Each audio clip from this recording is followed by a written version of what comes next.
санхүүгийн байгууллага маань бол зээлийн хувьд өндөр үйлчлээ тийм ээ. Тэгвэл зээл гарах юу маань хөрөнгөний юу үнэлгээ эдгээр бол их өөр болсон байна шүү дээ тийм ээ. Өндөр зээл гаргаж өгсөн байна. Ер нь одоо зээлийн хэмжээ бол 100 сая гэсэн. Зээлийн хэмжээ бол нөгөө өөрийн хөрөнгөний хэмжээний самар өөрийн хөрөнгөний 30% хүртэл нэг зээлдэгчтэй өрнө гэдэг. Тэгэхээр одоо банксууд маань ерөнхийдөө харьцан бол чадвар сайтай болсон. Одоо 10 тэрбум давсан одоо актив өргөдөө юм банксууд нэлээд их байгаа. Нийтдээ бол 250 тэрбум байна. Тэгэхээр бол бас боломжийн үйлчлэгээ одоо дээдлэн юу гэдэг нэг тэрбумын зээл гаргачих, нэг зээлдэгч нэг тэрбумын зээл гаргачих ийм одоо зохицуулт байна. Зохицуултын боломж бий. Тэгэхээр нэг зүйл хэлэхэд банксын үйл ажиллагаа маань зөвхөн зээл биш.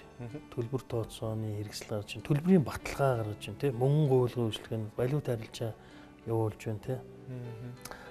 Богино хугацаа санхүүгийн хэрэгслүүд маань хөрөнгө оруулалт хийх зөвлөгөө одоо санхүүгийн үйл ажиллагаанд бас зөвлөгөө мэдээлэл өгнө. Тий. Ингээд одоо тэр 11 ийм ажил үйлчлэгээ юм л да.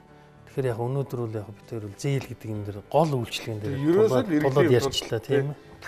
За ямар ч үсэн ингээд үзэгчид та бүхэн бол мэдээллийг авсан гэдэгт итгэлтэй байна. Өнөөдөр манай өглөө хөтөлбөрийн зочноор Монголын банк бус санхүүгийн байгууллагуудын холбооны ерөнхийлөгч Алтан Сүх хүргэлээ. Танд маш их баярлалаа.